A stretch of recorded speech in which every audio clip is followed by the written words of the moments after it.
Perfeito. Então, oficialmente, boa tarde a todos. É com muita satisfação que nós estamos hoje aqui para fazer a última sessão do SIG Educação Odontológica deste ano. Tá?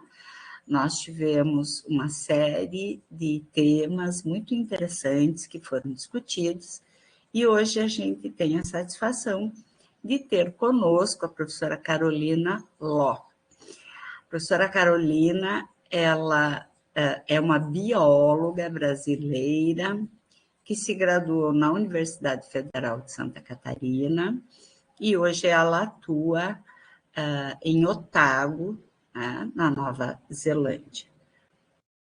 É super importante a gente falar de uma questão que consta do currículo da professora Carolina, que ela foi a vencedora do prêmio Líderes Emergentes da IADR.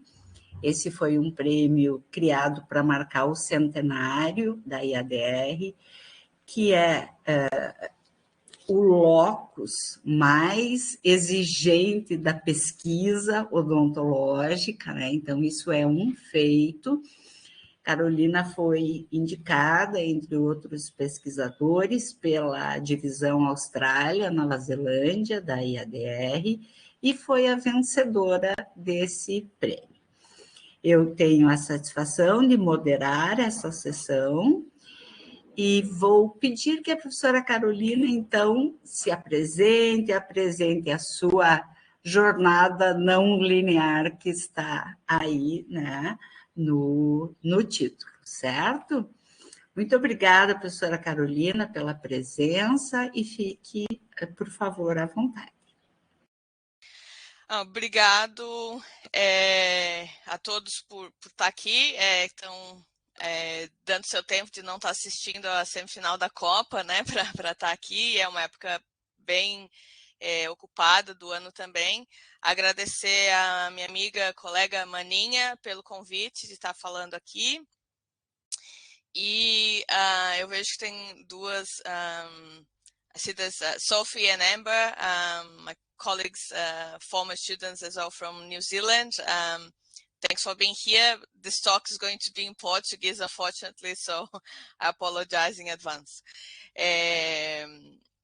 E eu vou estar falando um pouco sobre essa jornada, né, de pesquisa interdisciplinar e totalmente não linear, né, que foi o meu desenvolvimento da minha linha de pesquisa e desenvolvimento acadêmico. E essa palestra, ela é uma versão de uma palestra que eu dei na cerimônia, numa palestra de abertura da Semana das Licenciaturas da Universidade Tecnológica Federal do Paraná. E a Maninha assistiu essa palestra, né, a gravação depois, e ela me falou, nossa, isso é muito legal, você precisa falar isso para os nossos colegas dentistas, e daí partiu esse convite. E eu gostaria de começar falando, né, que essa é uma perspectiva muito pessoal, eu falo da minha trajetória pessoal, e eu não tenho nenhuma pretensão, né, de dizer que isso é uma trajetória correta ou adequada ou certa. Existem 8 bilhões de pessoas no mundo, eu acho que existem 8 bilhões de possibilidades, né? Então é uma visão muito pessoal. E, de outra forma, também eu queria dizer que pedir desculpa em antecipação, que meu português, às vezes, é meio enferrujado, né? E o meu vocabulário técnico, eu aprendi todo em inglês. Então, às vezes, eu vou usar uns termos que são meio doidos, assim, ou fazer umas traduções que não são muito adequadas, e eu peço desculpa em antecipação para vocês. Bom, vamos lá. Eu começo aqui fazendo o meu PEPERRA, né? O PEPERRA é uma forma de introdução, é uma coisa muito comum na Nova Zelândia, que vem da cultura Maori, né, dos povos originários da Nova Zelândia, que fala de quem você é, da tua conexão com o teu lugar de origem, né? Que essa é uma forma da gente se conhecer e saber das afinidades da história de vida das pessoas. Então, meu PPR é mais ou menos assim. Kia ora tato, ko Cambirela te manga, ko Cubatão te aua, no Florianópolis arro, ko Loc Silva toko fano, ko Carolina toko ingua. Eu sou Carolina, eu sou de Florianópolis, né? E Cambirela é a minha montanha, a minha família são agricultores, né? Meus avós são agricultores no pé do Cambirela. E eu nasci e cresci em Florianópolis, nessa ilha, que é cercada de mar, e isso foi muito importante na minha formação e no meu crescimento na minha infância, né? E marcou muito a minha trajetória acadêmica depois. Então, eu sou a mais velha de uma família de classe média, de 3 filhos. Meu pai era funcionário de uma autarquia, minha mãe é autônoma, né? Minha mãe é costureira, e eu fui a primeira mulher da minha família a completar a universidade, né? Minha mãe chegou a entrar na universidade, mas aí eu apareci no caminho e ela teve que parar os estudos, né? Então, morando em Florianópolis, né, histórico da minha família de ser agricultor, de ter fazenda, a gente, eu e os meus irmãos passávamos muitas férias, né, de final de ano na fazenda com os bichos. Isso sempre me marcou muito, me influenciou muito, né, como pessoa. E a minha aula de ciência era a minha aula favorita no colégio. Quando chegou na época do ensino médio, e eu fui introduzida à biologia, isso foi uma identificação muito grande, né? Assim, cara, é isso que eu quero fazer, é isso que eu sou, e então esse todo o processo de escolha profissional, para mim, não existiu grandes dificuldades ou dúvidas, né? Porque foi essa identificação muito grande. Então, por ter nascido em Florianópolis, a gente estava sempre cercado de praia, né? Tava no mar muito seguido. Eu tive uma fascinação e uma identificação muito grande com o mar. Então, eu passei meu primeiro vestibular para biologia na Universidade Federal de Santa Catarina em 2001, na época que a gente ainda tinha foto analógica, né? Minhas fotos da faculdade são todas em papel ainda. E foi um curso fantástico, né? Um curso de uma base teórica muito forte, mas um curso extremamente prático, né? As experiências que eu tive, né, de viagem de campo, de trabalho na biologia, elas foram fantásticas, assim, né? Então, durante a biologia, quando eu estava buscando, assim, que área que eu queria seguir, eu sempre tive uma fascinação e uma vontade de aprender muito grande sobre mamíferos aquáticos, né? Eu sempre fui muito fascinada pelas baleias e os golfinhos, principalmente o fato deles serem mamíferos e viverem no ambiente aquático, né? Morarem dentro do mar, como que o mamífero está ali vivendo, respirando, se reproduzindo dentro de um ambiente aquático, né? Isso sempre me fascinou muito. E então eu comecei a estagiar no Laboratório de Mamíferos Aquáticos, professor Paulo Simões Lopes, que foi meu primeiro orientador de graduação, de mestrado, meu mentor, meu amigo até hoje. E um outro fato interessante é que eu passo muito mal, né, no mar, eu enjoo bastante, então trabalhar no mar, observando os bichos, não era uma coisa que ia funcionar para mim. Então, eu comecei a trabalhar com os esqueletos dos bichos, né? Com os bichos que apareciam mortos nas praias, e a gente processava e depositava na coleção do laboratório. Então, quando aparecia um bicho menor, um golfinho, uma baleia, eu peço desculpa pelas imagens um pouco aqui sinistras, mas quando aparecia um golfinho, uma baleia, um leão marinho morto, a gente podia transportar, trazia para o laboratório e fazia um processo, né, de dissecção para coletar amostras, para aprender um pouco por que esse bicho tinha morrido e para preservar esses materiais na nossa coleção. Quando se trata de uma baleia, um bicho maior, é toda uma logística, né, muito mais difícil, que você tem que fazer todo esse processo no campo com muito mais pessoas.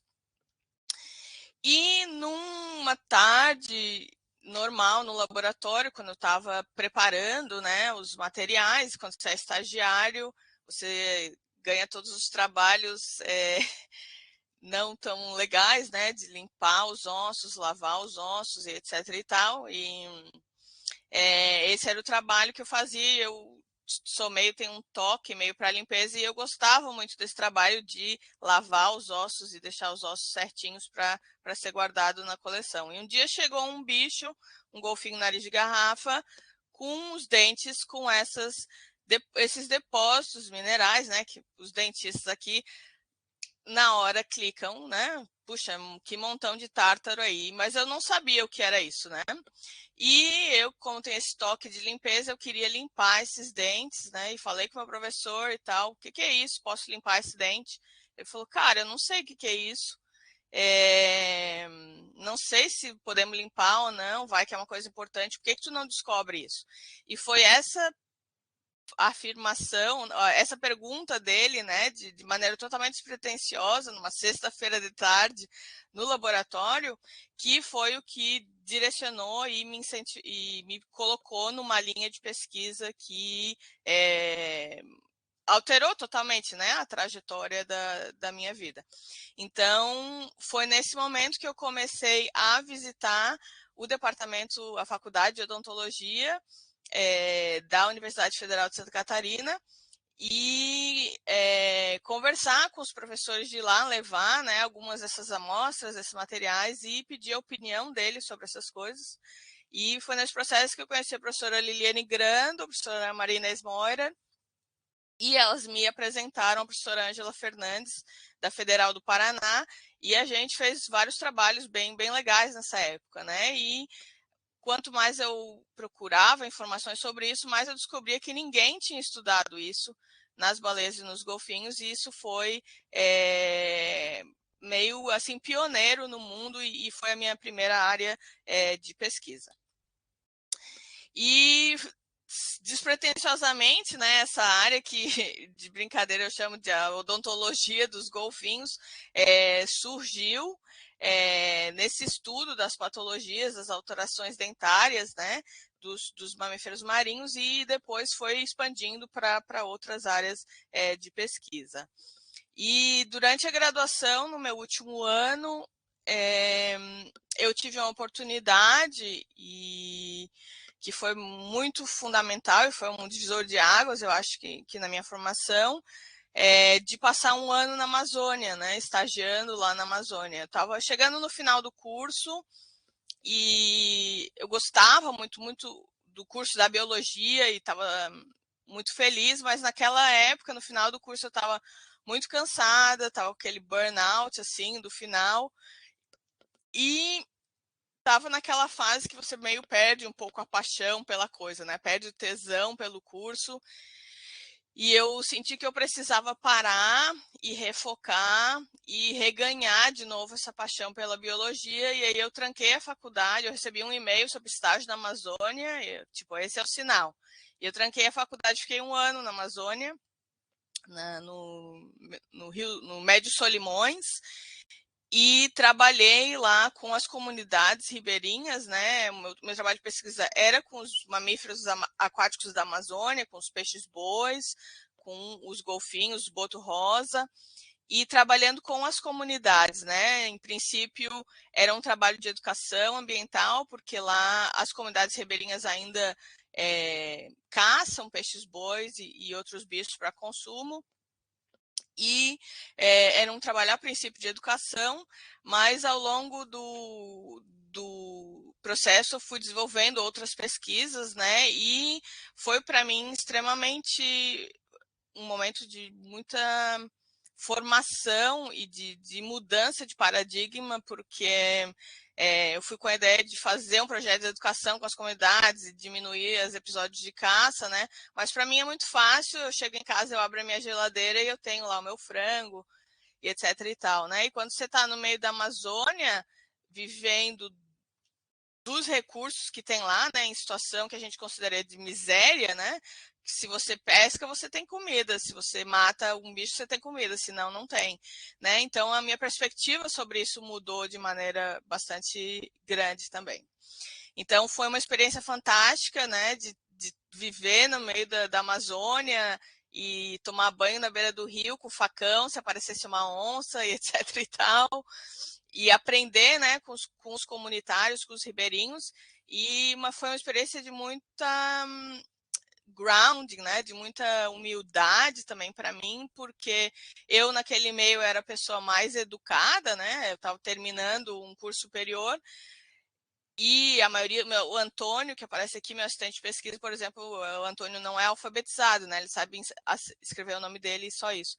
Mas essas pessoas, elas eram muito mais educadas e tinham conhecimento do ambiente natural de onde elas viviam, que eu nunca vou sonhar conhecer, né? Então, para mim, foi uma demonstração da biologia, da vida real, extremamente fantástica.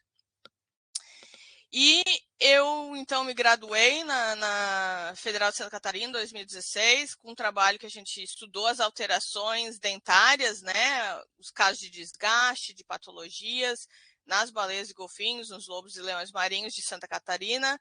E eu não me formei com a minha turma de graduação, minha turma se formou antes, né, eu formei um ano depois, e isso antes, né, de todas as políticas afirmativas que a gente teve nas universidades federais nos últimos anos.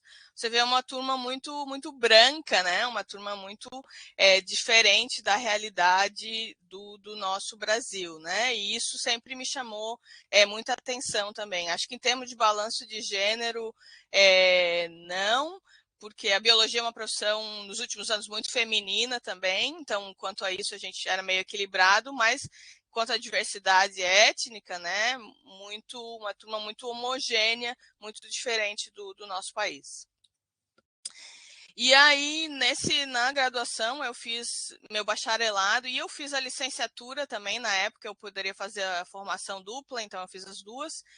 Então, eu dei aula na rede municipal de Florianópolis, dei aula por um ano, tive experiências de ensino, né, não formais em todas as atividades de extensão. Eu sempre fui muito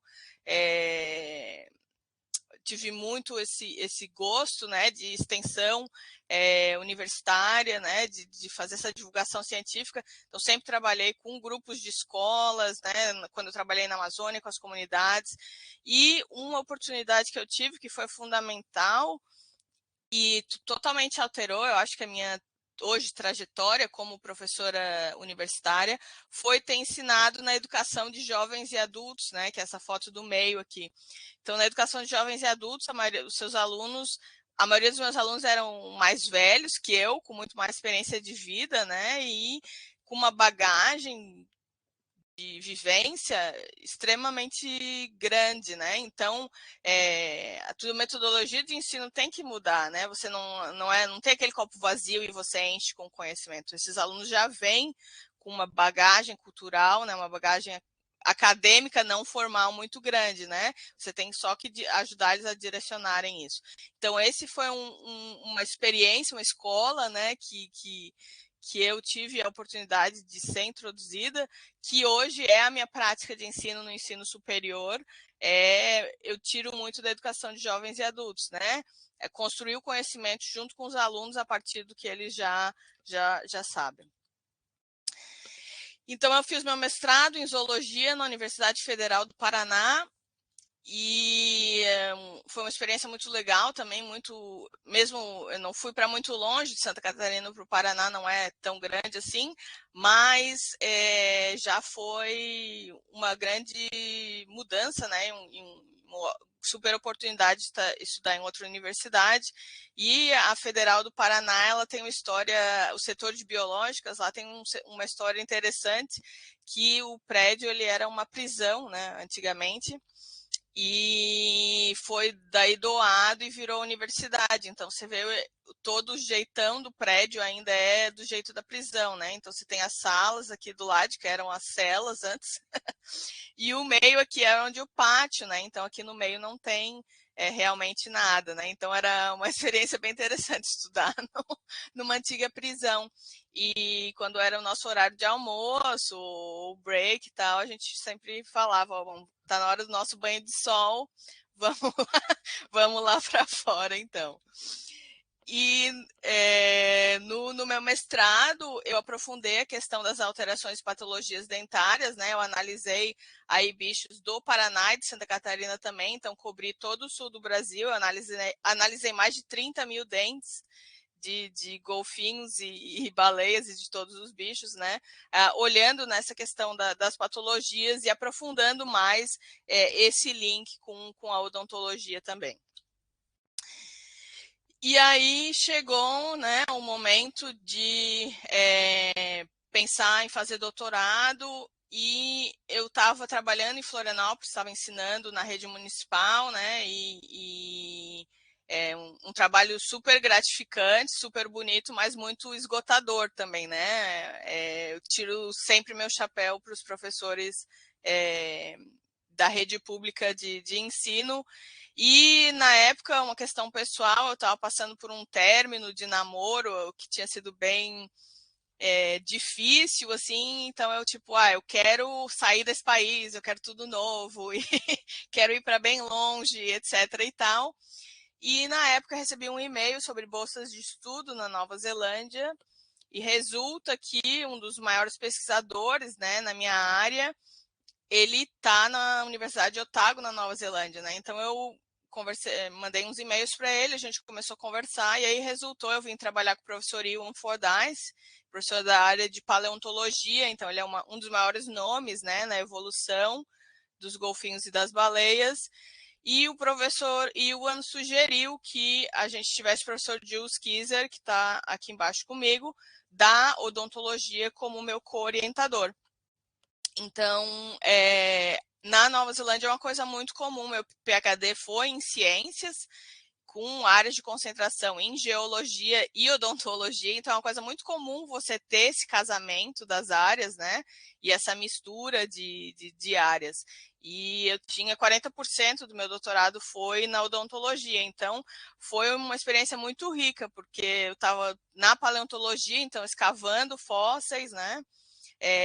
Trabalhando, pesquisando fósseis aí de 30, 25 milhões de anos atrás, e estava também no laboratório de materiais preparando minhas amostras, então foi uma experiência bastante rica. E eu me graduei em 2013 com doutorado na Universidade de Otago e muita gratificante, muita sorte, né, que a Universidade de Otago, universidade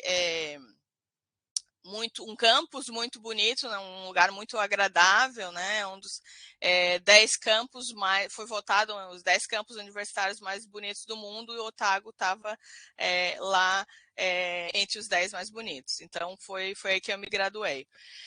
E em 2014, quando eu estava naquela transição, né, eu tinha feito um pós-doc curto e estava naquela fase, né, que você terminou o doutorado e não tem emprego de tempo. Eu estava fazendo vários contratos pequenos de pesquisa e aquela fase que você estava, e aí o que eu faço? Vou embora, fico, volto para o Brasil, o que acontece na minha vida? O meu professor faleceu num acidente, né? Foi super inesperado, e isso foi uma coisa bem marcante para mim, né? E que alterou muitas coisas, né? Então, nesse processo de choque, de luto, né? Eu tive uma experiência extraterrena, até eu diria, que eu pude, uns dias depois do funeral do meu professor, a Jane Goodall, não sei se vocês conhecem ou já ouviram falar dela, uma pesquisadora muito conhecida. Ela faz pesquisa com chimpanzés, mais de 50 anos de pesquisa com chimpanzés, e hoje ela viaja o mundo inteiro dando palestras, né, sobre a trajetória dela de pesquisa, e ela fala muito sobre conservação e do equilíbrio, né, da gente viver em harmonia com a natureza. E ela é uma das minhas pesquisadoras de maior inspiração, assim, né? E eu tive a oportunidade de passar 20 minutos com ela conversando, só eu e ela, E contei da minha trajetória, contei da minha pesquisa, falei das coisas e falei para ela o que estava acontecendo, que eu estava muito triste, que meu professor tinha morrido, não sabia o que fazia. E foi super louco, assim, porque a minha maior inspiração científica foi quem me aconselhou a qual caminho seguir, né? E ela falou, cara, Carolina, tu vai saber o que fazer, só siga o teu coração. E quando isso para mim era uma indicação, né, que eu deveria permanecer aqui na Nova Zelândia, que se alguém fosse para seguir nessa área de pesquisa e seguir o que meu professor estava fazendo, ele gostaria que eu estivesse fazendo isso, né? Então eu resolvi permanecer e um tempo depois abri uma vaga permanente no departamento e foi aí que eu me inseri na faculdade de odontologia. Então, quando eu falo que eu trabalho com dente de golfinho ou dentes animais, as pessoas têm essa ideia, né, essa dificuldade de entender. Quando você fala que trabalha com golfinhos, as pessoas pensam, que legal, você vai, nada com os golfinhos e abraça os golfinhos. Ou quando eu falo que trabalho em odontologia, meus amigos que não são da área pensam, né, na última visita do dentista, o barulho da broca e dor e toda aquela coisa, né? Mas, na verdade, eu vejo que eu trabalho numa interface, né, entre essas duas áreas, que a gente está casando a biologia e a odontologia. E esse trabalho de pesquisa, né, o trabalho acadêmico, ele não é um trabalho glamuroso, né, como vocês todos bem sabem, né, são infinitas, centenas de horas fazendo nossas análises, né, medindo materiais, preparando amostras, né, e mais outras centenas de horas escrevendo, fazendo sentido, né, dos nossos resultados e publicando isso. E eu tive a oportunidade também, durante a graduação, de fazer várias secções, né, durante a graduação em Santa Catarina e depois na Nova Zelândia também, porque é uma maneira da gente entender a vida, né, desses bichos, desses fósseis que viveram há milhões de anos atrás, através dos bichos que vivem hoje, né? Se a gente consegue entender a anatomia, a fisiologia, a gente pode interpretar os fósseis de outra maneira. E esse caminho acadêmico, para mim, me proporcionou experiências maravilhosas, assim, né? Experiências incríveis, que, claro, eu adoro o meu salário, eu gosto de pagar minhas contas, mas o que realmente vale para mim nisso são as experiências que eu tive, né? E como bióloga nesse meio, oportunidade de poder de nadar com os bichos, né? De escavar fósseis que viveram 30 milhões de anos atrás, de estar aqui junto com a tuatara, né? Que é um réptil endêmico aqui da Nova Zelândia, que vive há mais de 260 milhões de anos, né, no planeta. Então, ter essa oportunidade de contato, de aprender com essas criaturas, para mim, é o que me motiva, né? O que é fantástico nesse processo. E aqui, como é um país que valoriza bastante a ciência, né? É um país que eu falo é um país que não tem muita notícia ruim para dar, né? Não foi governado pelo Bolsonaro nos últimos 4 anos, então é um país mais ou menos de tudo mais ou menos tranquilo.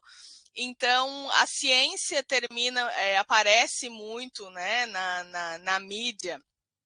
E eu tive a oportunidade de ter vários dos meus trabalhos, né, na BBC, no Huffington Post, nos jornais aqui locais, né, no Ministério da Educação, existe esse contato com a mídia, né? Então, como eu falei, meus pais não fizeram universidade, né? Então eles têm uma certa noção da minha carreira, do que eu faço, mas quando eles veem que saiu uma notícia de alguma coisa que eu fiz, a Carolina está fazendo alguma coisa que é importante. E falando um pouco agora da minha linha de pesquisa, né, que é essa mistura de coisas, o que eu vejo, o meu tripé principal dessa pesquisa é o que eu vejo a área principal é o que eu chamo de biologia oral evolutiva, E isso é sustentado também, e essas áreas elas se interalimentam e se interagem entre si com a educação odontológica, né? E com a pesquisa em biomateriais e odontologia aplicada. Então, eu publico e trabalho principalmente nessas 3 áreas de pesquisa. Eu sou uma pessoa bastante diversa, né? Sou geminiana, gosto de ter várias coisas em andamento e então esse é o tripé que a minha pesquisa se baseia.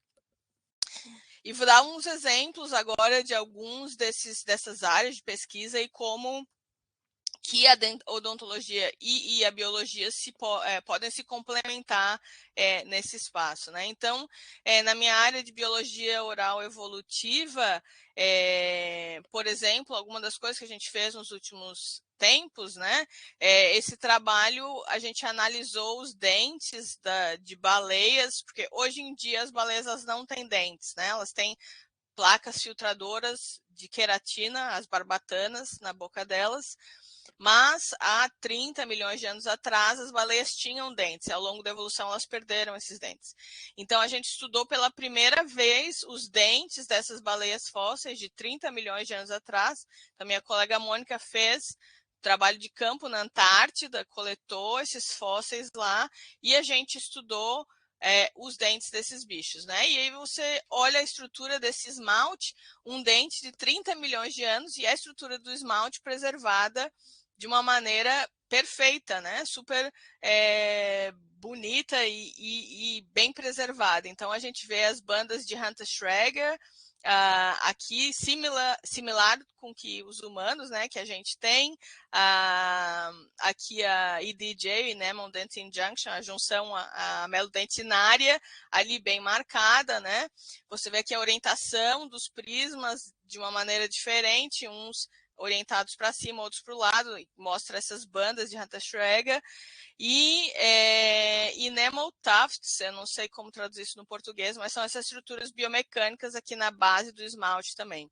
Então, toda essa informação odontológica do esmalte nos permite entender um pouco que tipo de alimentos esses bichos estavam comendo, como era o estilo de vida dessas baleias e tudo mais. Então, essa a informação do dente em si, porque o dente ele é tão duro, ele preserva, né, como fóssil por milhões de anos, nos permite conhecer sobre a história de criaturas que não estão mais presentes no nosso planeta. Recentemente eu fiz um trabalho com 2 alunas de graduação, 2 alunas da odontologia, a gente fez um estudo da dentição do urso polar, né?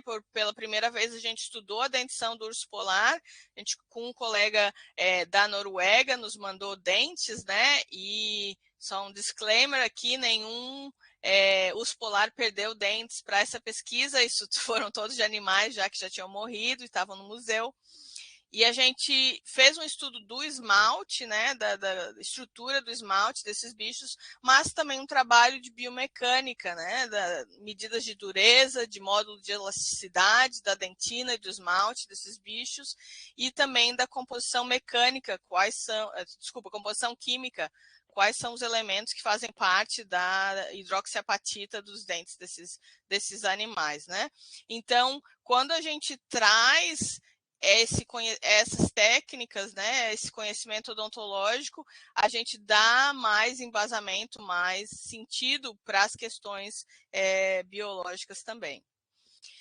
E uma área que eu venho trabalhando muito nos últimos anos aqui é com a educação odontológica, né? Eu sou professora de formação, sou professora de coração, e hoje, como professora de ensino superior, né, eu trago muito dessa base de chão de sala de aula para educação odontológica. E a gente teve a oportunidade, né, esse trabalho foi totalmente não planejado, porque quem ia saber que ia ter uma pandemia, a gente fez uma pesquisa com os nossos alunos de último ano da odontologia e os clínicos, né, o staff clínico que ensinavam eles nas clínicas, a percepção deles no começo, né, quando a pandemia estava se desenrolando. Então, esse trabalho foi publicado em agosto de 2020, quando a gente ainda estava no olho do furacão do Covid, era tudo muito incerto, né, as vacinas ainda pareciam uma coisa muito longe no horizonte. Então, a gente investigou a percepção dos alunos sobre questões como quais são as áreas, os bottlenecks, né, os problemas na tua prática clínica, quais são as áreas risco, né, para o desenvolvimento do COVID. Então, para a maioria do pessoal na clínica, o staff, era os alunos não prestarem atenção nos procedimentos de cross-infection, né? E para os alunos, era muitas pessoas estar num lugar fechado e a produção de aerosol, que é tão comum na prática odontológica.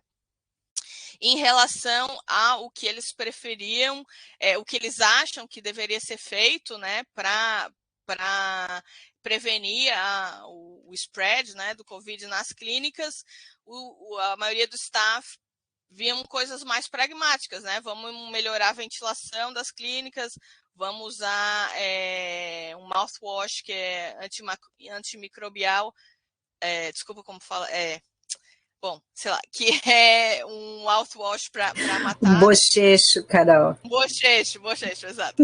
Um bochecho antes de ver os pacientes, né? E os alunos queriam coisas mais tecnológicas, né? Vamos botar aí N95 em todo mundo e face shields e tudo, né? E vamos limpar as superfícies aí super bem. Então, existia uma visão diferente, né? E a gente olhou também de forma qualitativa qual era o impacto disso nesses alunos que estavam se graduando. Então, foi um trabalho que a gente fez super rápido, saiu super rápido e foi publicado em 2020, mas é uma das minhas publicações com maior número de citações por causa da pandemia, né? E uma outra questão que eu trabalhei nos últimos anos foi a questão do assédio, né, dos alunos por pacientes, né? Isso foi uma problemática que os alunos me comentaram e sobre que isso acontecia e a gente resolveu fazer uma pesquisa, porque a gente não sabia, né, o impacto disso, a extensão disso. Resolvemos pesquisar sobre isso e foi algo que encontrou muita resistência, né, na faculdade para a gente conseguir fazer esse projeto, né? Acho que a faculdade estava um pouco de medo do que a gente ia desvendar. E a gente foi e fez uma pesquisa com os alunos de terceiro, quarto e quinto ano, que são os alunos que veem pacientes, né, das experiências deles de assédio. Eu falo aqui assédio no sentido amplo, né, de bullying, de preconceito racial, assédio sexual e tudo mais. E quando a gente fez essa pesquisa, a gente pensou que talvez não ia ter muito resultado, né, que os alunos não iam engajar. E foi surpreendente assim, o volume de informações, principalmente na parte qualitativa, os relatos, né, a riqueza dos relatos que os alunos passavam, né? E aqui é muito interessante porque a maioria dos nossos alunos são mulheres, talvez é uma realidade que no Brasil também seja similar, e a maioria das nossas alunas são asiáticas, né? São de origem asiática. A maioria dos nossos pacientes são homens de origem europeia.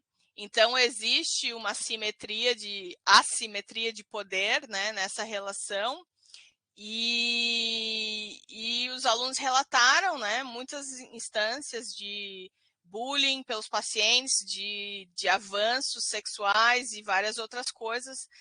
E a gente publicou esse trabalho e foi causou ondas de choque, assim, não só na nossa faculdade, mas em toda a divisão na Health Sciences, né, nas ciências da saúde. E aí todos os cursos começaram a investigar isso, essas práticas, né, nos cursos que lidam com pacientes, medicina, físio. E hoje a universidade implementou um treinamento para os alunos, né? Quais são os comportamentos que são adequados, esperados, e como responder esses comportamentos dos pacientes, né?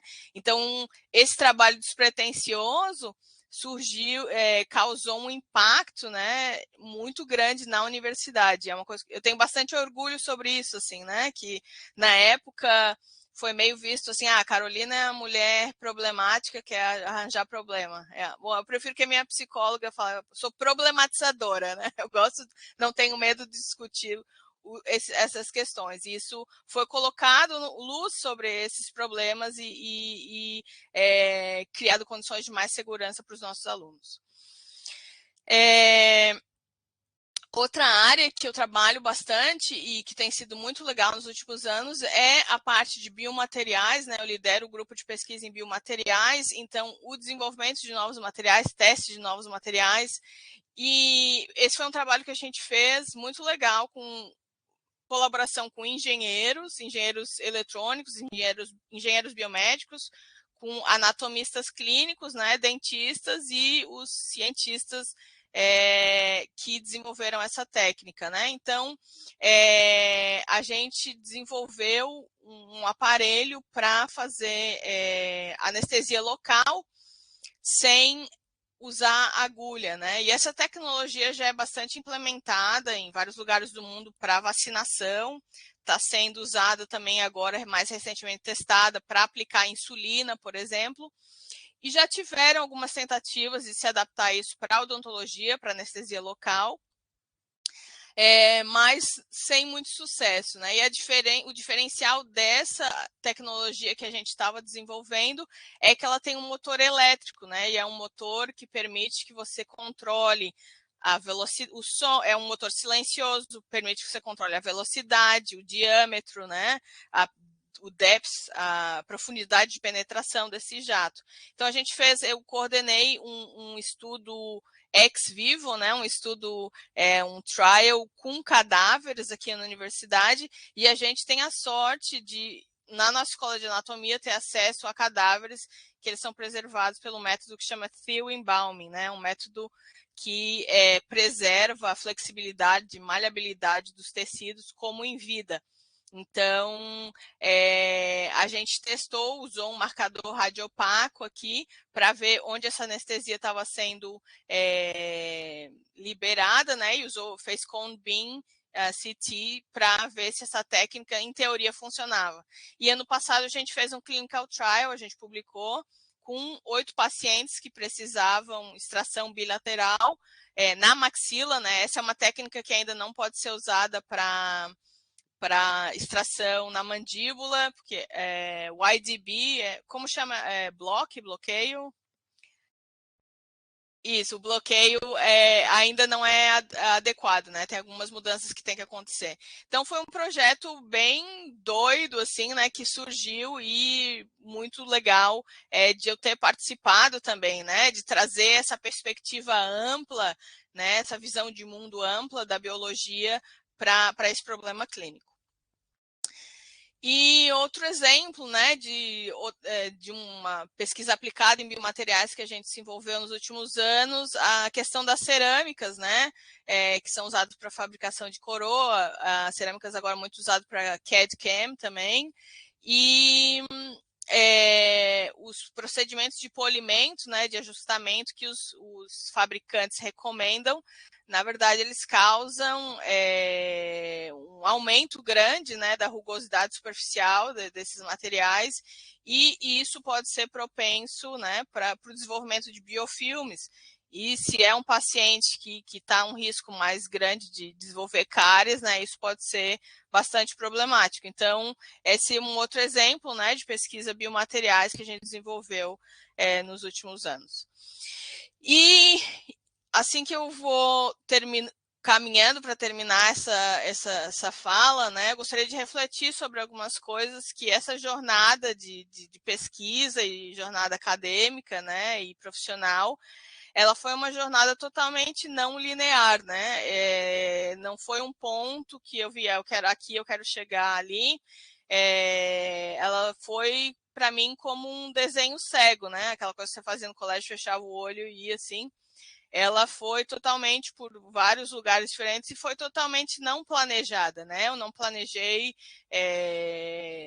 nenhum desses passos, assim, as coisas foram acontecendo e foram fluindo, né? Então, se no meu primeiro ano de graduação alguém me falasse que eu estaria dando aula, coordenando o segundo ano do curso de odontologia da única universidade, da única faculdade de odontologia da Nova Zelândia, né? A faculdade de odontologia mais moderna do mundo, eu falaria que essa pessoa estava completamente louca, né? Estava usando algum tipo de drogas pesadas. Eu nunca imaginaria que eu teria terminado, né? Ou teria ido para esse caminho, né? E nunca imaginaria que a universidade usaria, né, a minha trajetória de pesquisa como exemplo, né, de sucesso e falaria do sucesso da odontologia através de um trabalho que fala de dentes de mamíferos, né? Então, isso foram coisas que eu nunca esperaria que tivessem passado. O ter sido parte, né, desse livro das mulheres em paleontologia, né? Existem ao longo da história, em torno de 50 mulheres pesquisadoras na paleontologia de vertebrados no mundo, né? Então, ser considerada aqui no mesmo slide que duas das minhas maiores ídolas, né? A Mary Anning, que é a mãe da paleontologia, a primeira paleontóloga, um filme muito legal sobre ela, chama Ammonite, ou Amonita, não sei se vocês já assistiram, com a Kate Winslet, conta a história da Mary Anning.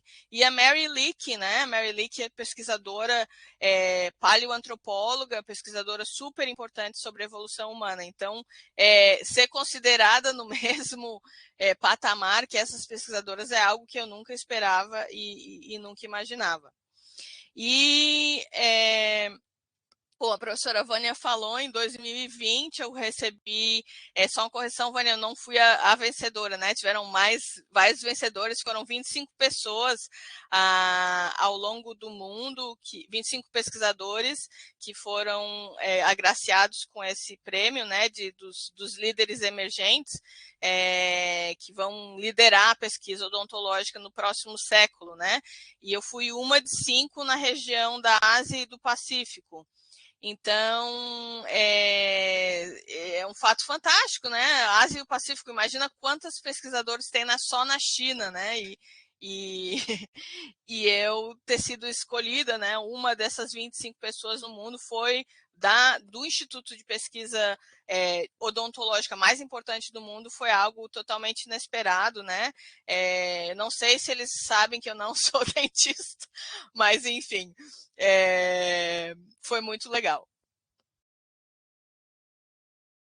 E oportunidade de fazer coisas como ano passado, né? Eu organizei o Congresso das Mulheres na Ciência na Nova Zelândia, né? Fui a organizadora do Congresso.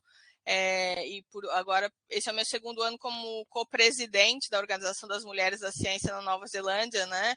E está convidando, por exemplo, a assessora científica-chefe da primeira-ministra da Nova Zelândia aqui, a Dame Juliette Gerard, para falar na nossa conferência, né? Essa figura, ela não é ministra de ciência, ela é uma professora universitária que ela foi seconded, né? Foi como fala isso? Bom, cedida para o governo, para dar assessoria científica para o governo, né? Então, todas as decisões, é muito legal morar num país que as decisões políticas são embasadas na ciência, né? Então, questões básicas, sei lá, plástico, legalização da maconha, etc., até momentos de crise, né? Na época do Covid, todas as decisões governamentais foram baseadas em qual era a evidência científica. E eu termino essa palestra falando que para mim é uma coisa muito gratificante estar na universidade, na faculdade de odontologia mais moderna do mundo, né, de estar participando desse meio acadêmico, trazendo um pouco dessa visão ampla, holística da biologia para a odontologia, né, e usando a odontologia como ferramentas para ressignificar, né, e dar sentido à biologia. E para mim a parte mais gratificante disso né, o meu contato com os alunos, inspirar, servir de inspiração para essa nova geração, né?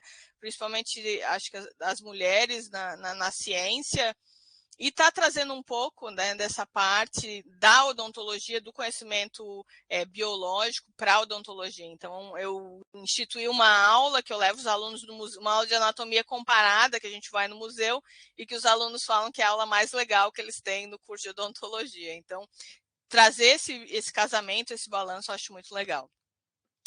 E eu acho que só uma reflexão que, na verdade, essa questão interdisciplinar, a gente pensa numa questão acadêmica, né?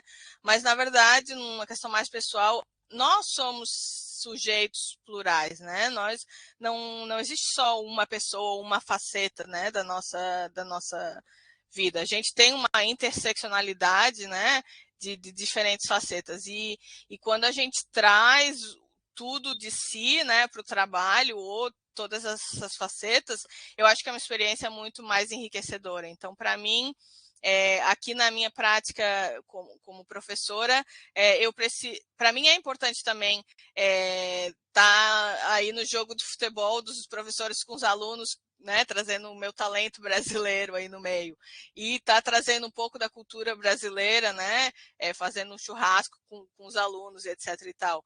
Trazer essa questão do ensino, da divulgação universitária para os alunos de odontologia, né? Todo ano a gente organiza eventos de extensão universitária e aí bota os alunos lá para conversar com a comunidade, para falar um pouco dessa pesquisa odontológica. Então, acho que é importante a gente trazer também essas outras facetas da nossa personalidade para a nossa prática acadêmica. Eu só gostaria de terminar, agora de verdade, com essa frase, né? Que às vezes quando só ser você mesmo é o teu ato de radicalismo, que você ocupa espaços em sistemas e lugares que não foram feitos para você, a tua autenticidade, você ser você mesmo, é a tua forma de ativismo. E gostaria de finalizar com uma cena bem típica da Nova Zelândia, das ovelhas, né, cruzando a estrada, e fechar aqui com a ovelhinha preta, né, no bom sentido, a ovelha negra, né, a que traz aquele ponto de diferença, acho que é sempre muito enriquecedor e muito importante da gente ter no nosso meio. Muito obrigada. Muito bem, Carolina, muito obrigada pela tua apresentação, né? Esse é um SIG bem diferente para que a gente se inspire, especialmente os mais jovens ou aqueles que ainda, né, têm vontade de fazer uma carreira diferente. Eu gostaria de fazer alguns comentários, se você me permite, a respeito da tua apresentação. Primeiro, eu não vou conseguir falar em Maui, né? Mas foi muito legal, e talvez hoje, né, os nossos egressos não tenham noção do que é você ser a primeira pessoa da tua família a fazer o ensino superior, ou do que é você ser a primeira mulher que já tem uma outra, né? Uma outra questão, ou do que é a mãe desistir do sonho, né? Eu acho que isso traz muito, né, da pessoa que, assim, muitos de nós da minha geração, que é bem anterior à tua, isso é bastante comum, né?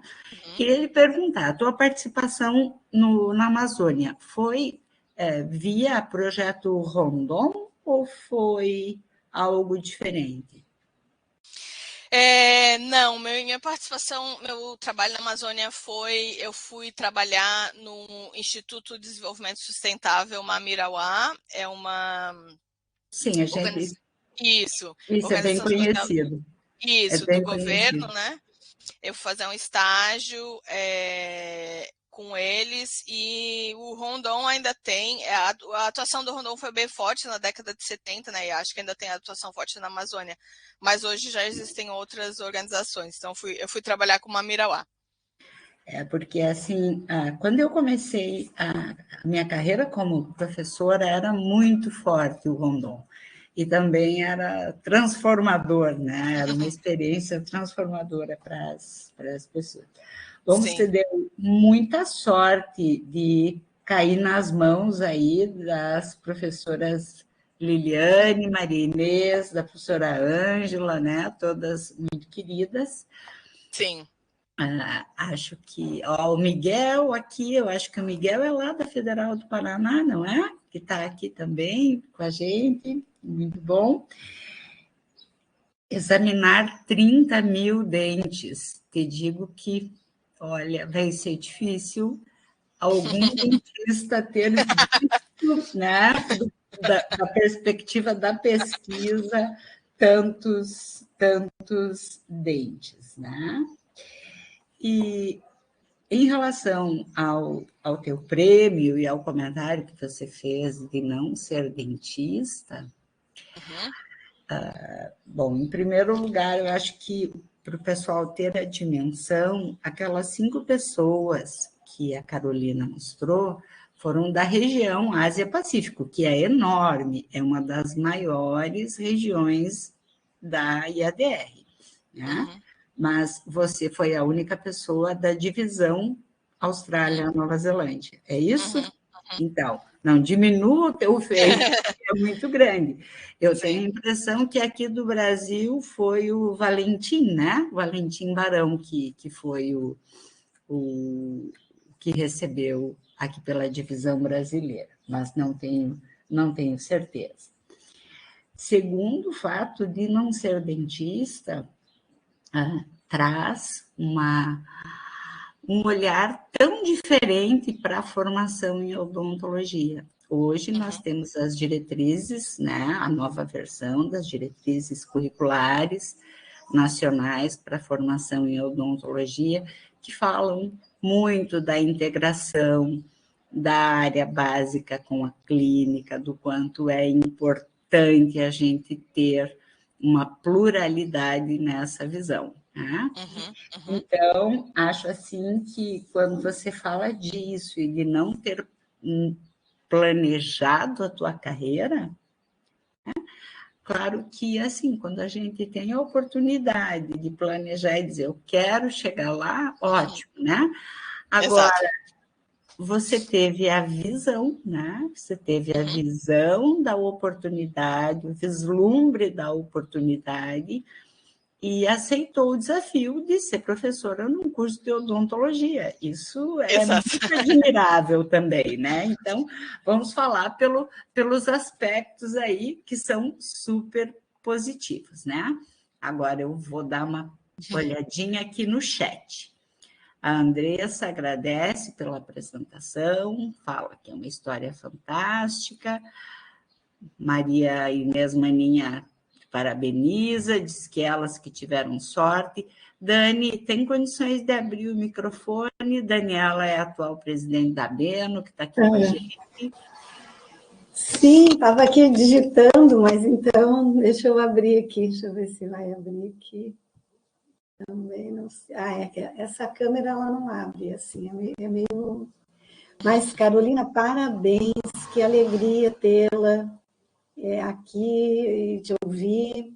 Nossa, né? A gente fica imaginando onde que a gente pode chegar, né? Com esse trabalho interprofissional e com essa garra, com vontade, dedicação, né? Que isso você demonstrou aí no seu relato. Muito obrigada. Organizando eventos. Aquela professora que estuda os chimpanzés, eu a vi numa reportagem aqui do Globo Repórter, é um programa que tem de documentário aqui no Brasil, não sei se tu vai lembrar. Sim, claro. Sim. E aí ela foi entrevistada, com estudo com os chimpanzés. Eu digo, ai, que chique que ela teve com ela, meu Deus! Realmente, experiências assim, de muito destaque que você está conquistando, né? Encontrando espaços aí para mostrar o seu trabalho. Mas eu estava digitando aqui, a minha curiosidade saber de ti, assim, que aspectos você destaca aí na Nova Zelândia como facilitadores para esse trabalho interprofissional, interdisciplinar, né? Assim, aquele tripé da pesquisa, que cenários você encontrou que facilitam, né, esse encontro de saberes? A nossa realidade aqui ainda é um pouco fragmentada, apesar que a gente está rompendo, né, essas muralhas, mas que apoio vocês têm para colocar esses projetos na rua, enfim, que você falasse um pouco disso, para ver como é que a gente pode se inspirar aqui. Sim. Eu acho que aqui isso é bastante forte, né? Porque a Nova Zelândia é um país pequeno, são 5 milhões de pessoas somente no país, e é um país muito isolado, né? Porque é uma ilha no meio do Pacífico. Então, existe essa necessidade de você não pode, sabe, sei lá, ligar para o teu colega, ou pegar um ônibus e ir lá falar com o teu colega, ou ligar e etc e tal. As coisas têm que ser resolvidas aqui, né? E acho que existe um pouco dessa visão que, na verdade, ninguém trabalha sozinho, né? Ninguém sobrevive sozinho. A gente precisa, né? E ninguém sabe tudo também, né? A gente sabe ali da nossa área de conhecimento, né? Então, essa colaboração entre disciplinas e isso é muito bem visto. Tanto que para os nossos projetos de fomento e coisas assim, quanto mais multidisciplinar, né, ou mais interdisciplinar, na verdade, multidisciplinar, monodisciplina junta, inter, né, quando uma está ali influenciando e colaborando com a outra, melhor, né, isso é mais bem visto ainda, né, então é uma coisa que aqui é bem comum e é uma coisa que me deixou um pouco ansiosa até quando eu vim fazer o doutorado para cá, porque eu estava pensando, né? Vou fazer doutorado em ciência e paleontologia, com odontologia, mas que salada de frutas é? Se eu decidir voltar para o Brasil, como é que eu vou fazer um concurso público? E eu fiquei muito ansiosa na época com isso, depois vamos deixar quieto e tal. E acabei ficando por aqui, né? Mas eu revalidei meu doutorado no Brasil, mas eu acho que o Brasil, infelizmente, na parte de manejo, né, da pesquisa, os nossos órgãos de fomento, etc., existe essa visão muito unidisciplinar, né? Se você é pesquisador da odontologia, mas você fez um trabalho com o pessoal, sei lá, da biologia, ou pessoal da engenharia, e publicou numa revista de engenharia, então não conta para você e tal. Quanto aqui, na verdade, conta mais ainda, né? Então, eu acho que às vezes o Brasil tem uma visão meio engessada quanto a isso, né? A própria questão dos qualis, das revistas, das coisas, que desestimula essa colaboração, que na verdade é o que enriquece, eu acho. A pesquisa é o que enriquece a prática clínica e a prática acadêmica. Obrigada, Perfeito. Carolina. Obrigada, Dani. Eu também gostaria de te fazer um convite a você e a algum dos professores, né, dos colegas que estão participando aqui, pensar um ensaio para a revista da ABENO.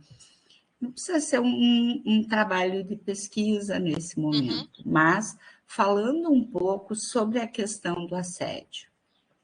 Esse é um tema bem importante, a gente tem registros, a gente ouve falar algumas coisas, mas eu acho que é um tema importante para colocar na revista. Então, a professora Maninha é editora associada aí da revista da ABENO, dá uma conversada com ela se você tiver interesse, para nós será muito bom começar a falar sobre isso. Tá? a gente tem aqui o professor Rafael Lund, da Federal de Pelotas. Falei certo, né, Rafael? Ou não? Bom, hoje eu estou errando tudo. Falou certo. Já errei o professor Miguel aqui, então tem que levar em consideração aqui a idade. Não é Covid, é a idade mesmo. Mas ele parabeniza, né? E ele pergunta se você e sua equipe têm pensado no desenvolvimento de biomateriais para a reabilitação de animais silvestres, né? Como é que você nos conta sobre isso? Certo. Existem algumas pesquisas, né, nesse sentido. No momento, a gente está um pouco engatinhando, né, nesse campo de pesquisa, de identificar essas patologias que são tão comuns, né, em humanos, né, em golfinhos e em outros bichos. Para animais silvestres em geral, já existe, a veterinária tem uma área específica deles de odontologia veterinária, né? E eles realizam procedimentos em vários bichos, né? Silvestres ou animais zoológicos, tratamento de canal e extração. Até agora tem uma onda de aparelho mesmo, né? Braces, aparelho dentário para animais também, né? Então, essa é uma área que sim está se desenvolvendo. Um trabalho que a gente fez há uns anos atrás foi bem interessante, que a gente trabalhou com os registros fotográficos das baleias orcas, né, que são desses parques nos Estados Unidos, né, esses shows temáticos e tal, e a gente examinou a condição dos dentes desses bichos, porque é uma das principais áreas que eles sofrem bastante com os dentes. Então, por causa do estresse de estar confinado em cativeiro, os bichos mordem, né, os tanques mordem as barras de ferro dos tanques, e aí quebram os dentes, tem um desgaste dentário tremendo. Então, as polpas dos dentes são expostas muito rapidamente, e aí os veterinários desses parques, eles criaram um procedimento meio de pubotomia, que eles usam um drill mesmo, um drill de parede, para abrir, né, a polpa ali do dente dos bichos, e aí faz uma drenagem daquele material e tudo mais. Então, isso é uma coisa que a gente não observa de maneira alguma nas orcas em vida selvagem, né? Elas pode ter desgaste dos dentes, mas quando chega naquele ponto, a polpa já está mais fechada, né? Porque o bicho já foi depositando dentina, e aí aquele espaço pulpário está muito menor, e aí não expõe isso para o ambiente. Então, existe sim essa interface, né, nessas áreas. A gente não tem trabalhado para desenvolver tratamentos em si, mas no sentido de conhecer e ver o que está acontecendo. Mas os colegas veterinários têm sim trabalhado bastante nesse caminho. Perfeito, Carolina, obrigada pela resposta.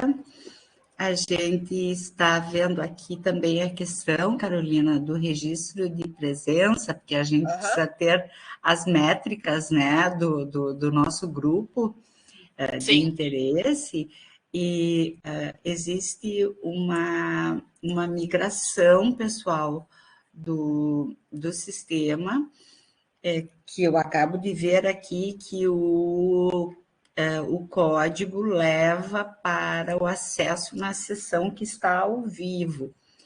Eu creio, professora Maninha, que após o término da sessão, aí sim se digita root, né, .rnp.br/presenca e o código 78594. De repente, o pessoal poderia tirar uma fotinho, né? Foto mesmo, não usar o código, para assim que a gente encerrar a sessão, possam registrar a sua presença. Que parece bem assim, maninha.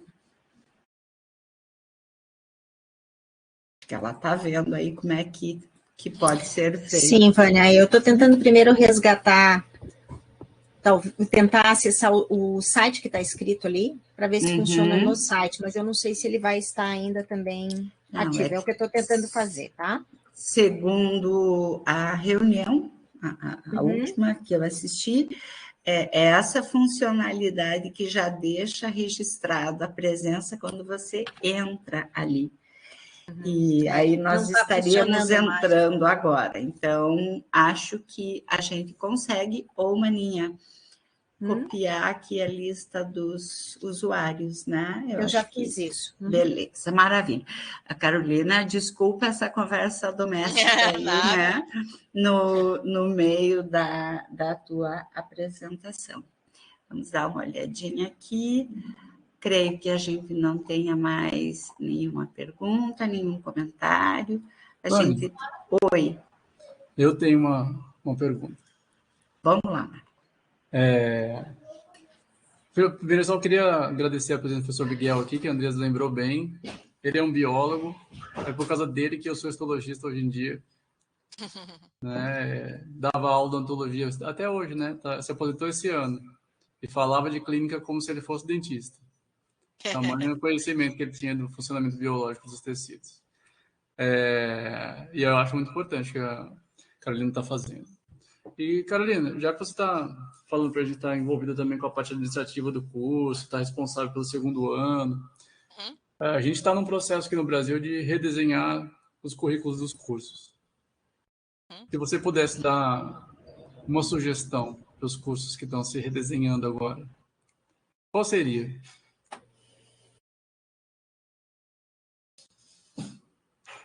Eu acho que uma questão é uma questão muito complexa, né? Bom, o que eu vejo aqui no nosso curso, né, talvez seja similar ou não no Brasil, mas eu acho que duas coisas fundamentais que os currículos precisam, né? Um é as questões que a gente chama de EID, né? Equity, Inclusion, Diversity, diversidade, inclusão e equidade. Eu acho que é fundamental a inclusão ou a expansão disso nos cursos. A gente está vivendo num mundo muito diferente do mundo que era há muito tempo atrás, quando esses currículos foram estabelecidos, né? Então, acho que isso é super importante. E outra coisa que eu vejo é a parte de equipar, de ajudar os nossos alunos com a questão de problemas de saúde mental e resiliência, né? Eu vejo os nossos alunos muito imaturos nesse sentido, de maturidade emocional e resiliência e como lidar com adversidades, né, e usar isso do seu benefício. Então, são coisas totalmente não ortodoxas, né? Eu não acho que a gente tem que pensar... Claro, a odontologia hoje é muito diferente do que a odontologia foi há anos atrás. Eu estava até conversando com uma colega que eu preciso fazer uma nova Night Guard para bruxismo, né, uma plaquinha de bruxismo, e eu fiz uma 2 anos atrás, e eu tirei uma impressão de alginato, né? Hoje, aqui na faculdade, agora não se faz mais isso, agora é só scanner, né? E impressão 3D. Então, em 3 anos, a técnica mudou totalmente. Então, eu acho que a gente se preocupa muito na parte tecnológica, mas se esquece de equipar os nossos alunos com outras questões que são fundamentais para eles terem um bom desempenho no curso e serem cidadãos mais antenados com o que está acontecendo com o mundo. Obrigado, Carolina. Já que você citou isso, essa é uma das coisas que a gente tem conversado bastante aqui, principalmente eu converso muito com a professora Andresa aqui.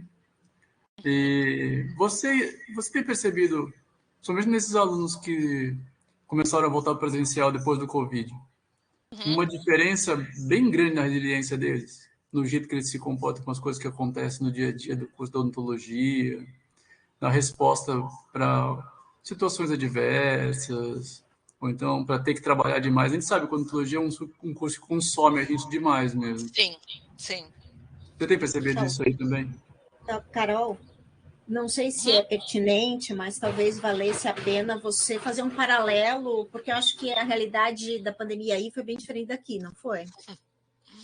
Então, bom, dois pontos em relação a isso. Claro, as realidades da pandemia foram bastante diferentes. Então, eu acho que no Brasil se sentiu muito, né, a pandemia na questão de contaminações, né, de mortes e etc. e tal. Acho que todo mundo conhece alguém que perdeu, que morreu por causa da pandemia ou que perdeu alguém por causa da pandemia, né? E isso não foi uma realidade na Nova Zelândia, até bem recentemente, até a chegada dessa última cepa da Omicron, a gente tinha os menores números de mortes no mundo, né? Então a nossa experiência foi diferente, mas de outra forma, a gente ficou em lockdown muito tempo, o país inteiro, depois foram lockdowns mais localizados, né? Mas eu acho que, apesar de não ter experimentado, assim, ter entrado em fase com Covid como outras partes do mundo, mas assim a disrupção, fora da normalidade, né, do ensino e disrupção de clínicas, etc., e ensino online, tudo isso a gente experimentou aqui também, né? Em relação à resiliência, eu não saberia te dizer ainda, porque acho que ainda é muito recente para ver. O que a gente tem observado, e talvez é algo que vocês também estão observando no Brasil, é que depois que as aulas voltaram presenciais, a gente ainda continua gravando as aulas, né? A gente faz a entrega presencial, mas a gente ainda grava as aulas, porque a toda semana alguém vai estar doente ou alguma coisa assim, né? Então a gente ainda está gravando as aulas. E a presença nas aulas, a gente não tem aula, não é obrigatório presença. Clínica e laboratório, sim. Então, o número de alunos nas aulas reduziu dramaticamente, né? E outra questão também é que com a crise econômica que está no mundo inteiro, no Brasil e aqui também, os alunos estão tendo que trabalhar, né? Mais, e eles estão tendo que trabalhar durante o ano, então eles estão deixando de ir para a aula porque eles terem que trabalhar para se sustentar durante o ano. Então, eu acho que e tem indicações sim que a resiliência desses alunos está maior, mas eles são alunos que eles estão um pouco mais não tão engajados, né? Eles estão com a atenção muito dispersa, porque tem que trabalhar, porque eu vou assistir a aula depois gravada em velocidade 2 vezes, e etc e tal. Então, acho que esse esse é o nosso grande desafio para o ano que vem, como trazer esse engajamento de volta. E talvez nunca volte, né? Talvez a maneira que a gente ensina vai ter que mudar, porque a nossa realidade hoje não é mais a mesma do que era há 2 anos atrás, né? Então, acho que sim, alunos mais resilientes, mais, de certa forma, mais desengajados. E essa questão de tu estar na sala de aula, tem a parte acadêmica, mas também tem a parte da formação do teu grupo, né? Da formação da tua comunidade, tua rede de suporte, né? Quando eu fiz graduação, eu convivia mais com meus colegas de classe que com a minha família. Eu chegava em casa 10 horas da noite, ia comer e dormir, né? Então, esse falta de contato com os colegas de classe, não criar essas comunidades, eu acho que vai afetar muito a saúde mental desses alunos. Obrigado. Feito. Em média, quantos alunos estrangeiros vocês têm, Carol? Tá, então a gente, aqui no curso, a gente tem um número determinado de alunos domésticos, que são 60 alunos por ano. Isso é definido no gabinete da primeira-ministra, né? Que a odontologia é um curso subsidiado, que é como a medicina, etc. e tal, é da área da saúde. Então, curso subsidiado. E são 60 alunos domésticos, isso é uma modelagem que foi feita pela necessidade do país, né? E o número de pessoas que vão aposentando, etc. e tal. E aí não existe limite no número de alunos estrangeiros que a gente recebe, mas a gente recebe, em média, 20 a 30 alunos em cima desses 60 domésticos. Mas os alunos domésticos, eles são ou são neozelandeses ou naturalizados, mas muitos são filhos de imigrantes, né? Então, a gente tem muito aluno de origem índia, de origem paquistanesa, de origem asiática, né? Que ou eles são nascidos aqui, ou eles vieram muito crianças para a Nova Zelândia e eles se identificam como neozelandeses, mas são de origem, né, étnica de outro patamar. Então, a maioria dos meus alunos, a minoria hoje são europeus neozelandeses. Realmente a minoria. A maioria dos nossos alunos são ou do Oriente Médio ou da Ásia. Perfeito, muito obrigada. Mais alguém gostaria de fazer alguma colocação, comentários, perguntas? A gente está chegando também já pertinho do nosso limite aí, das 18h30. Então, um agradecimento muito especial para ti, Carolina, pela tua disponibilidade de estar aqui com a gente, né? Um agradecimento a todos que estiveram conosco hoje. Quem não puder assistir na íntegra, em seguida, uns 2, 3 dias, a Ruth libera para nós a gravação e aí a gente coloca no canal da Abeno no YouTube. Obrigada, Carolina. Um abraço, bom final de ano, um excelente Natal e Ano Novo aí para todos que estão conosco. Tá, ok. Muito obrigada novamente pelo convite e desejo sucesso para todos, um final de ano de muito descanso e, por favor, se eu puder ajudar de alguma forma, se a minha fala despertou alguma curiosidade, alguma ideia nova, por favor, entre em contato. Estou me disponibilizando a estar em contato com vocês também. Oi, Carolina. Não sei como estão as suas vindas ao Brasil, mas nós temos a reunião anual da Abeno, e em 2023 vai ser de 2 a 4 de agosto em Goiânia. E não sei como é para vir, para estar presente, sim, mas podemos pensar também em outras formas de participação. Tá, legal, não, sem problema. Eu fui... Pode falar. Eu deixar o convite para você marcar na agenda. Tá, ok, muito obrigada. Mandar para ela, Maninha, nosso fogo. Pode deixar, eu mando. Eu tento ir uma vez ao ano, né? Obviamente, nos últimos anos não pude ir tanto, mas vamos ver se casa, né? Alguma vez, ou posso tentar organizar com algum desses eventos, mas vamos pensar em organizar alguma coisa. Pode deixar que a gente vai divulgar teu contato aqui, que você receba alguns alunos brasileiros